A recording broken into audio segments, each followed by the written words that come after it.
नमस्कार, मैं astrologer KL Thanvi आप सभी का आपके अपने पसंदीदा YouTube channel design your future में स्वागत करता हूं। आज का हमारा विषय सेम जो लास्ट 2 वीडियो से चला आ रहा है, काला जादू, अंधविश्वास, अनजान साया, पितृदोष का आखिर सच क्या है और ज्योतिष इसके बारे में क्या कहता है। अब तक हम यह जान चुके हैं कि व्यक्ति जो भी कर्म करता है उसके कर्म फल में उसके कर्म के अलावा उसके पूर्वजों के कर्म फल भी उसे मिलते हैं।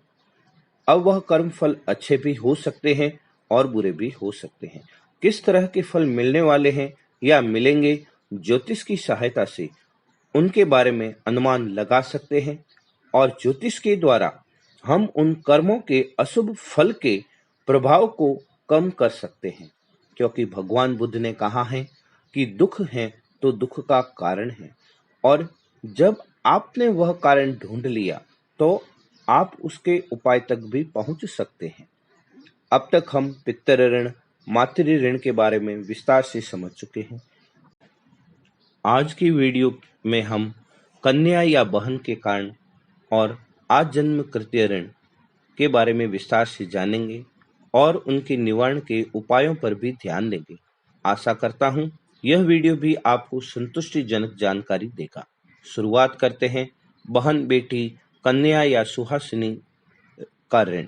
इसके अंतर्गत देखते हैं कि बेटी के साथ धोखा किया हो, जुल्म किया हो, उनका हक दबाया हो, हत्या की हो, लालच में आकर उसे बेचा हो या उसकी इज्जत पर गलत नजर से देखा हो, तो व्यक्ति को बहन, बेटी या सुहासिनी के कारण दोष लगता है। इसके सामान्य लक्षण: व्यक्ति के घर में आर्थिक तंगी रहेगी, व्यक्ति के घर में बहन या कन्या के विवाह के समय दुर्भाग्यपूर्ण घटनाएं घटित होगी, व्यक्ति समय से पहले बूढ़ा नजर आना लगेगा, जीने के प्रति उसकी इच्छा कम रहेगी, वह अपनी स्त्री के पास कम जाना पसंद करेगा, उसके अगर लड़के हैं तो उनके संबंध मुश्किल से बनेंगे, ननिहाल में और ससुराल में ज्यादातर लड़कियां होगी। अगर आपकी जन्म कुंडली में 3rd हाउस 6th हाउस में चंद्रमा है तो बुध पीड़ित होगा।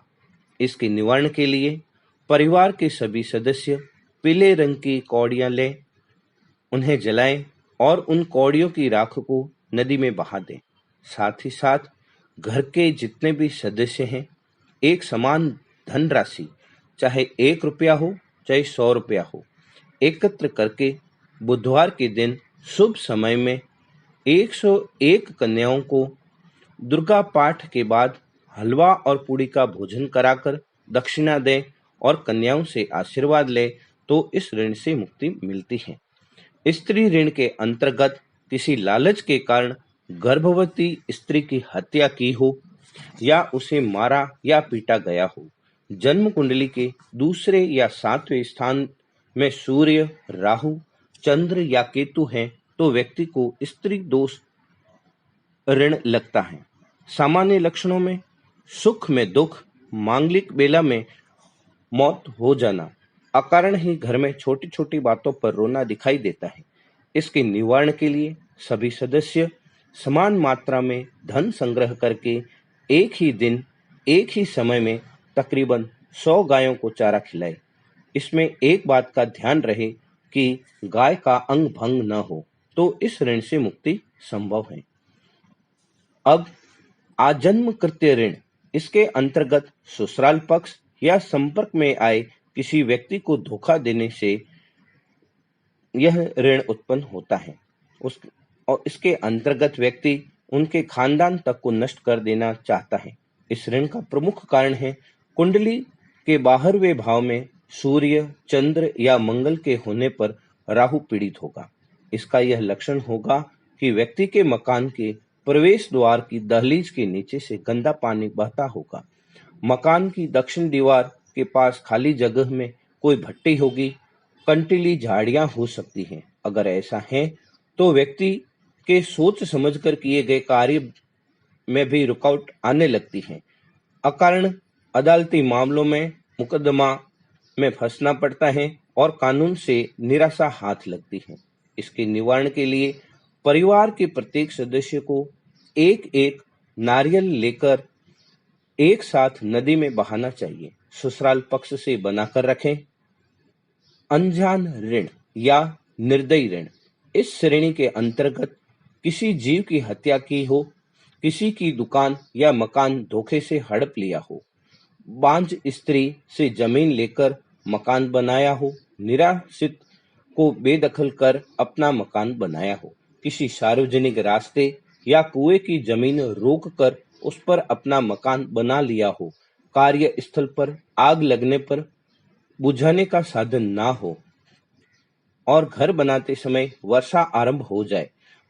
अगर जन्म कुंडली में 10वें घर और एकादश घर में सूर्य, चंद्र, मंगल बैठे हैं तो शनि दूषित हो जाएगा। इसका प्रत्यक्ष लक्षण होगा कि परिवार में दुर्घटनाएं होने लगती हैं, व्यक्ति की पलकों और बाहों के बाल झड़ना शुरू हो जाते हैं, परिवार के सदस्य एक एक कर कम हो जाते हैं, कोई उपाय दिखाई नहीं देता। इसके निवारण के लिए परिवार में सभी लोग समान मात्रा में धन लेकर एक ही समय में 100 से अधिक मजदूरों को भोजन कराएं, मछलियों को आटे की गोलियां दें, कौओं को लगातार 43 दिन तक भोजन डालें तो इस दोष का निवारण हो जाता है। तो इस तरह हमने 3 वीडियो में विभिन्न तरह के पितृदोष के बारे में जाना और साथ ही साथ उनके उपाय भी समझे। अगर आपको कहीं पर भी शंका है तो आप कमेंट में लिखें। साथ ही साथ आपको कॉन्टैक्ट नंबर भी देना है जिससे हम आपसे संपर्क कर सकें। एक बात और, जहां आज हम घर में एक छोटी सी वस्तु भी जब लेकर आते हैं तो उसकी पूरी जांच पड़ताल करते हैं। उसी तरह जब कभी भी आपका काम किसी ऐसे व्यक्ति से पड़े जो आपको कहे कि आप पर किसी ने काला जादू किया है या आपको पितृदोष है, तो बिना जांच पड़ताल के आगे न बढ़े। आशा करता हूं यह वीडियो आपको अच्छा लगेगा। अगर हाँ तो इस वीडियो को लाइक करें, शेयर करें और हमारे चैनल को सब्सक्राइब करें। हरिओम तत्सत।